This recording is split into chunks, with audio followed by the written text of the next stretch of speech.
Bienvenidos a El Debate. Normalmente cuando vamos manejando y vemos un semáforo en verde, sentimos un alivio inmediato. Claro, es una validación. Exacto, aceleramos sin pensar, confiados en que el camino está libre y que estamos haciendo lo correcto. En cambio, una luz roja nos frustra muchísimo. Sí, porque es un obstáculo total, una interrupción. Es un rechazo absoluto a nuestro avance.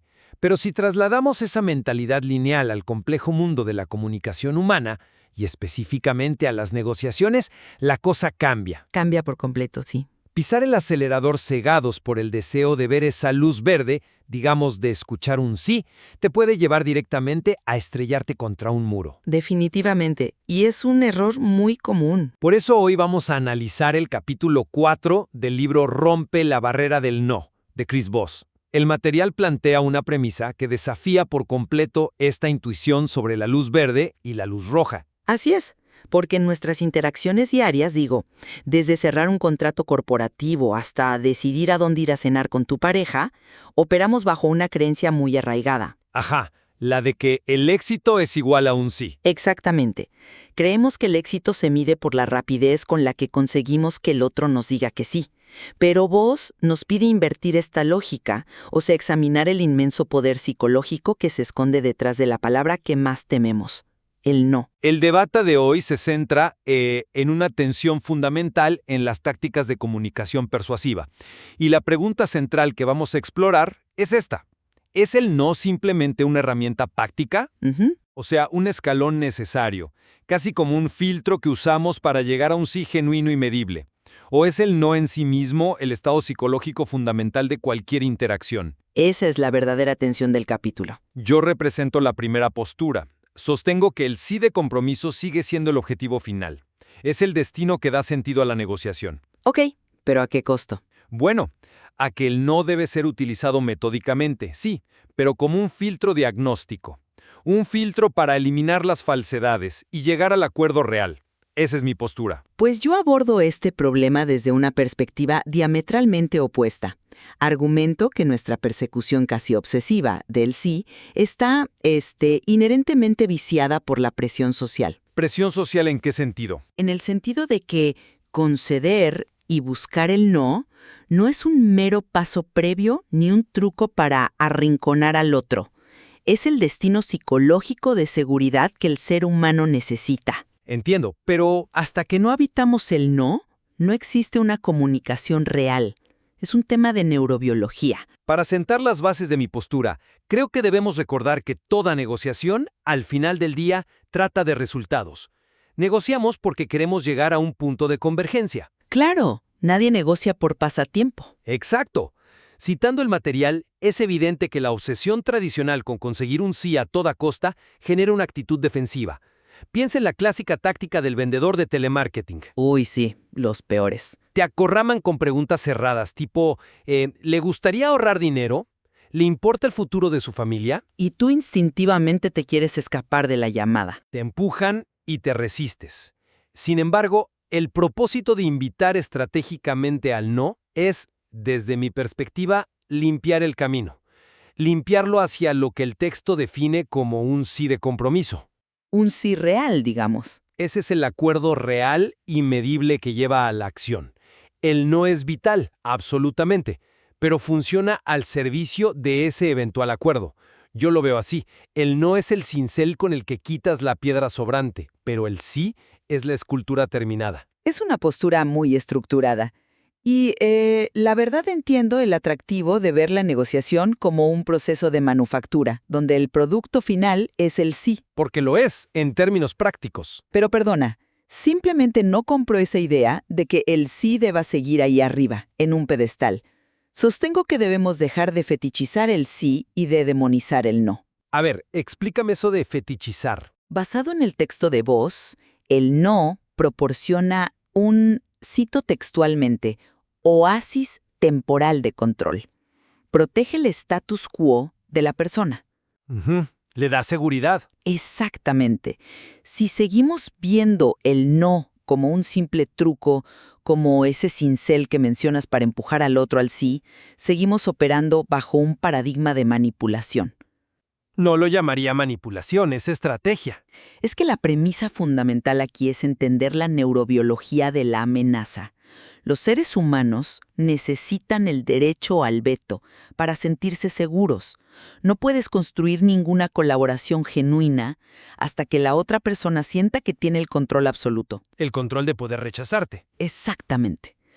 La verdadera negociación solo comienza después de que se ha dicho no. Antes de eso, todo es una danza de cortesía superficial. Entiendo por qué lo enmarcas en términos de seguridad neurobiológica. Pero déjame plantearte una perspectiva distinta respecto a la naturaleza de las respuestas afirmativas, porque no todos los sí son iguales. En eso estamos totalmente de acuerdo. El material categoriza el sí en 3 tipos muy distintos, y entender esto es clave para mi argumento sobre usar el no como filtro. A ver, recuérdanos las 3 categorías. Primero está el sí de confirmación, que es una simple afirmación inocente a una pregunta en blanco y negro. Segundo, el sí de engaño. El famoso dar el avión en México. Exacto. Es una ruta de escape, una evasiva diseñada específicamente para que la otra persona se calle y te deje en paz. Y finalmente, el sí de compromiso, que es el trato real. El que viene con un plan de acción. Así es, mi argumento es que tener esta taxonomía permite al negociador avanzar con base en evidencia empírica. Identificar qué tipo de sí te están dando te permite, calibrar tu estrategia empíricamente hacia el sí verdadero. Detente ahí, porque ese es exactamente el problema. El ser humano promedio, especialmente en entornos de negocios en nuestro país, es un experto absoluto en dar el sí de engaño. Sí, somos campeones en eso. Es un mecanismo de supervivencia pura. No es que queramos mentir, es que evitamos la fricción. Y para ilustrar cómo opera este mecanismo de supervivencia en la vida diaria, propongo una analogía moderna. El sí de engaño funciona exactamente igual que el botón de aceptar los términos y condiciones cuando descargas una aplicación. Híjole, sí, nadie lee eso. Aceptamos sin leer ni una sola palabra.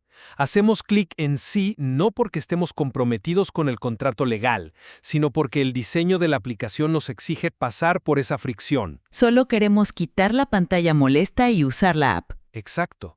Es un sí automático, vacío de compromiso.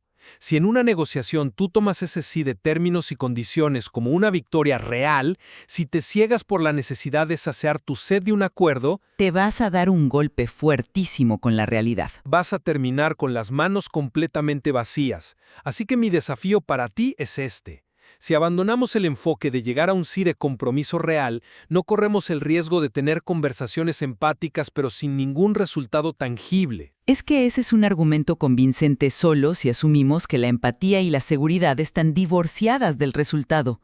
Pero el texto demuestra que son intrínsecamente lo mismo. ¿Cómo que son lo mismo? Necesitas un sí para cerrar un trato. Pero, ¿por qué el cliente te da ese sí equivalente a aceptar los términos y condiciones?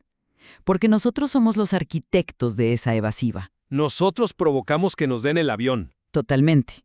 El peligro radica en que el negociador, digamos un profesional independiente que ofrece servicios aquí en México, está tan desesperado por escuchar la palabra sí que se vuelve ciego a la actitud defensiva que provoca. Bueno, la cultura empresarial tiene mucho que ver ahí. Muchísimo. Las personas están condicionadas para dar el sí de engaño porque decir no de frente se considera súper agresivo. Cuando un cliente te dice, sí, claro, mándame tu propuesta por correo y yo te aviso. El 90% de las veces es un sí de engaño. Te están sacando la vuelta. Que los estás acorralando. Al fetichizar el resultado final, tu preciado sí, destruyes la confianza necesaria para llegar a él. Pero identificar ese patrón, o sea, darte cuenta de que el mándame un correo y lo checo es una evasiva cortés, es precisamente lo que te permite ajustar tu táctica. Te permite no quedarte de brazos cruzados. Pero la táctica no debe ser tratar de saltar esa evasiva para buscar otro sí. Pasemos de la falsedad del sí a la mecánica evolutiva subyacente. A ver. El texto introduce el concepto de Jim Camp, que es fascinante. El derecho a veto. Esto opera a nivel neurobiológico. Cierto, el autor de Start with No. Ajá. Cuando tú le expones explícitamente a la otra persona que tiene permiso para decir no, calma sus emociones de manera instantánea. El cerebro procesa cualquier intento de persuasión agresiva como una amenaza. Una amenaza a sus recursos, a su tiempo o a su dinero. Y a su autonomía.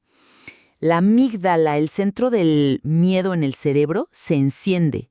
Si yo te digo, oye, ¿estás de acuerdo? Tu cerebro siente que al responder afirmativamente estás cediendo esos recursos. Quedas atrapado en el compromiso. Pero si te digo, mira, siéntete libre de decir que no a esto, la amígdala se desactiva por completo.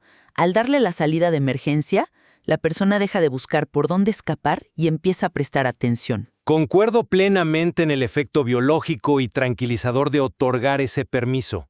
Es innegable que desactivar la amígdala es un requisito previo para la cognición que requiere una negociación. Qué bueno que estemos de acuerdo en eso. Pero estructuro esta idea argumentando que ese no que acabas de habilitar rara vez significa un rechazo final.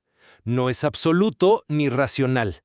El texto nos da una lista sumamente reveladora de lo que realmente significa un no. Y casi nunca es el fin del mundo. Exacto. No significa te odio y nunca haré negocios contigo.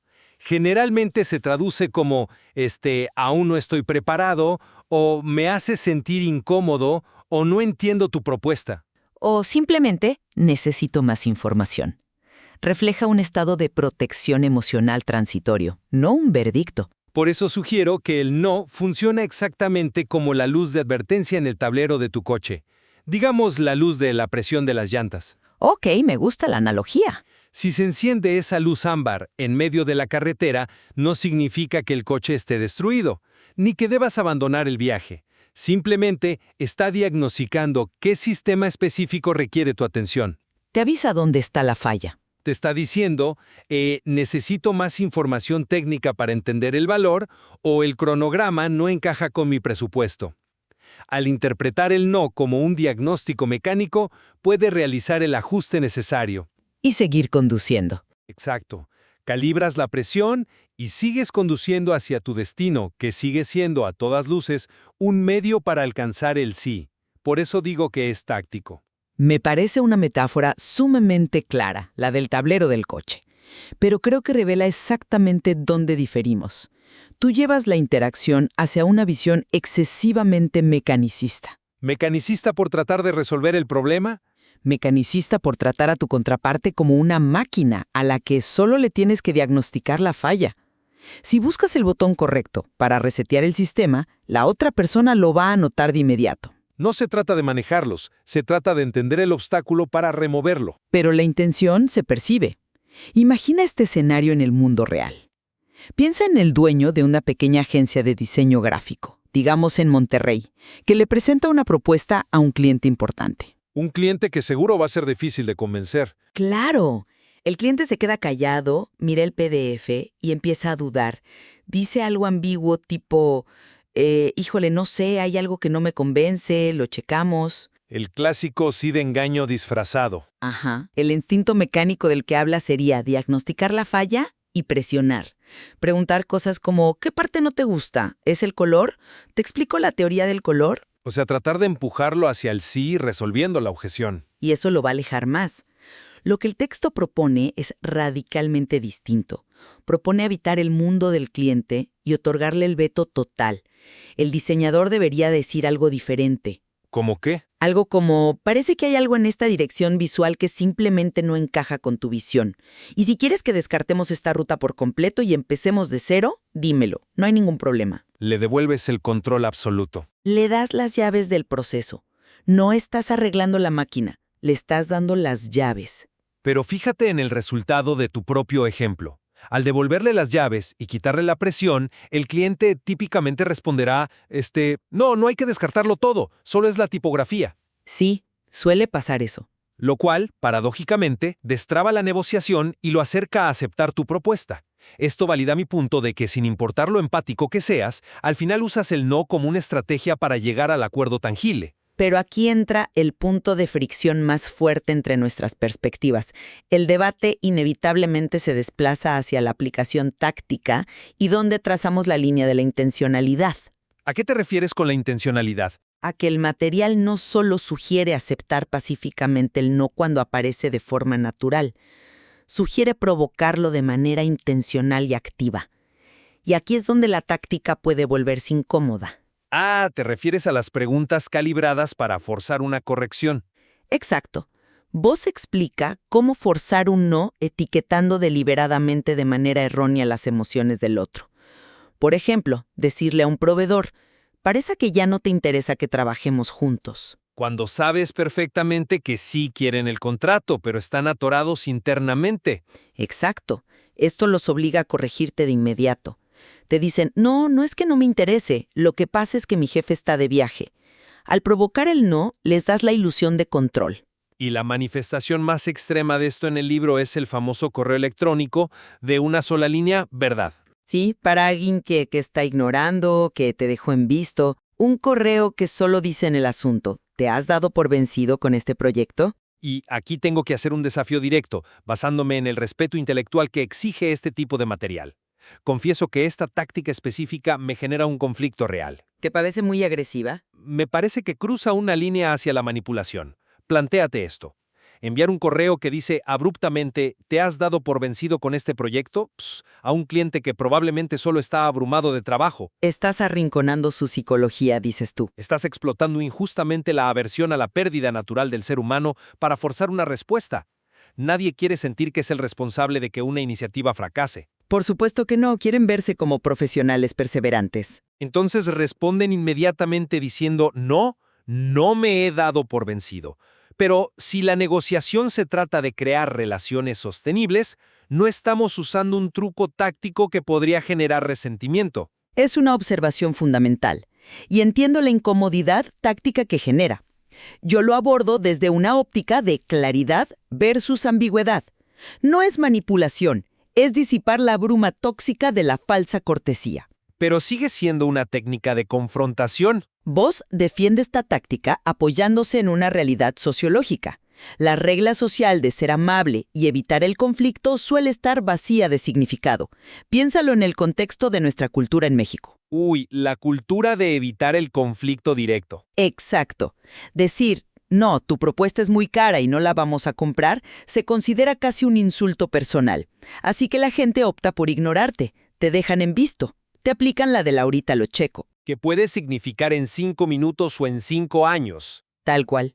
Ignorar sistemáticamente a un profesional es lo verdaderamente rudo y lo que agota la confianza. La cortesía superficial es un lubricante social que hemos vaciado de significado. Es cierto, vivimos inmersos en esa zona gris del tal vez que paraliza cualquier flujo de trabajo en las empresas. Al enviar ese correo de «te has dado por vencido», estás tomando la decisión consciente de ignorar esa falsedad a favor de ser auténtico. Apunto al caso fascinante que relata el libro sobre Ben Ottenhoff. El recaudador de fondos políticos en Estados Unidos. El mismo. Y la recaudación de fondos es un campo brutal. Durante años utilizó los guiones tradicionales orientados a conseguir el sí. Preguntaban, ¿cree usted en el cambio político? Sí. ¿Quiere un mejor futuro para sus hijos? Sí. Nos da su tarjeta de crédito para donar $100. Clic. Les colgaban el teléfono. Toda esa reserva de positividad aparente era una ilusión monumental. Era el botón de aceptar términos y condiciones en acción. Un sí tras otro solo para quitárselos de encima. Y cada sí lo sentían como una soga que se apretaba alrededor de su cuello. Microcompromisos que generan muchísima ansiedad. Ottenhoff se dio cuenta de esa asfixia y cambió por completo su enfoque. Adoptó guiones orientados exclusivamente al no. ¿Cómo estructuraba esas preguntas? En lugar de buscar afirmaciones, empezó a preguntar cosas como ¿estás en contra del cambio que propone nuestro candidato? Al escuchar eso, la amígdala del donante no registraba una amenaza. Registraba una oportunidad de autonomía. El problema es que la economía está mal. Y al abrir ese espacio de fricción, lograba un aumento masivo en las donaciones. Forzaba el no para iniciar la verdadera conversación. Exacto. Respetaba los límites de los donantes de una forma que la amabilidad superficial nunca logró. Les permitía dibujar su propia línea en la arena. Eso no es manipulación emocional, es proporcionar un espacio seguro. Me parece que esa es una distinción crucial que aporta mucho a la discusión. O sea, la diferencia entre asfixiar al otro con una cadena de afirmaciones y liberarlo con el espacio conceptual de un no. Es liberador para ambas partes, la verdad. Y aunque sigo manteniendo mis reservas sobre el tono del correo de una sola línea, porque creo que bordea la provocación incorporativos muy tradicionales, entiendo el mecanismo de fondo. Rompe la parálisis, básicamente. Te saca la fuerza del limbo del tal vez. Si un proveedor no me contesta después de 3 semanas, preguntarle directamente si ya se rindió con el proyecto lo obliga a definirse. A tomar una postura clara. Y desde un punto de vista operativo, siempre voy a preferir una definición cruda antes que una ambigüedad cortés que me hace perder el tiempo. Obligarlos a decir no es un acelerador del proceso. Y ese es el corazón del argumento que atraviesa todo este capítulo 4. La grandeza oculta del no reside en su capacidad biológica para otorgar control. A nadie le gusta que le vendan algo. Pero a todos nos encanta la sensación de decidir comprar. Totalmente. Cuando la persona dice no, se siente protegida. Sus defensas bajan porque su derecho a existir de manera autónoma ha sido validado. Solo en ese instante están dispuestos a escuchar qué tienes que ofrecer. Creo que con todo esto hemos llegado a un punto de síntesis bastante interesante para cerrar nuestro análisis de hoy. Hay 3 ideas principales que rescatar del capítulo. Sí, me parece perfecto hacer un recuento. Mi postura inicial era que el no es fundamentalmente una herramienta táctica. Y a lo largo de este intercambio reafirmo que la primera gran idea es que el sí suele ser engañoso. Existen 3 tipos de sí, y el no funciona como un filtro extraordinario para revelar la verdad. La segunda gran idea, desde mi perspectiva, es que el no genera una seguridad psicológica invaluable. El no desactiva el miedo y le otorga a la contraparte el control que su neurobiología necesita para no sentirse atacada. Y la tercera idea, que sintetiza nuestras posturas, es que forzar ese no, usar técnicas como el derecho a veto, paradójicamente destraba la conversación y nos permite avanzar hacia un compromiso real y medible. A veces, el movimiento más estratégico que puedes hacer frente a otra persona es soltar esa ilusión de control que creemos tener sobre el proceso. Darles el derecho irrestricto a ignorarte. Hay un punto de convergencia indudable entre nosotros. La presión social por ser amable, por evitar el conflicto a toda costa y buscar respuestas afirmativas superficiales destruye sistemáticamente la comunicación genuina. Nos vuelve cobardes intelectuales, en cierta medida. Huimos de la fricción del no, sin pensar que ahí es donde las llantas encuentran tracción. Si todo es un sí suave, no estás avanzando, estás patinando sobre hielo. Y la mejor forma de empezar a usar esto hoy mismo en conversaciones reales es simplemente agregar a tus correos o propuestas una frase que le dé la salida al otro. Un simple, si esto no te hace sentido, siéntete libre de decirme que no. Así de simple. Les quitas un peso de encima enorme. Entender esto tiene el potencial de transformar la manera en que cierras tratos en tu negocio y la forma en que te relacionas en tu entorno diario. Hay una riqueza inmensa en la psicología detrás de estas herramientas. Y el análisis de este concepto apenas rasca la superficie de lo que ocurre en nuestra mente cada vez que negociamos con alguien.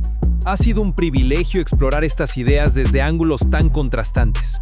Reflexionen sobre el valor inmenso de este capítulo y cómo una sola palabra puede cambiar la dinámica de poder en la mesa. Y los invitamos a que nos acompañen en el próximo debate, donde abordaremos el capítulo 5 y seguiremos desmenuzando estas técnicas.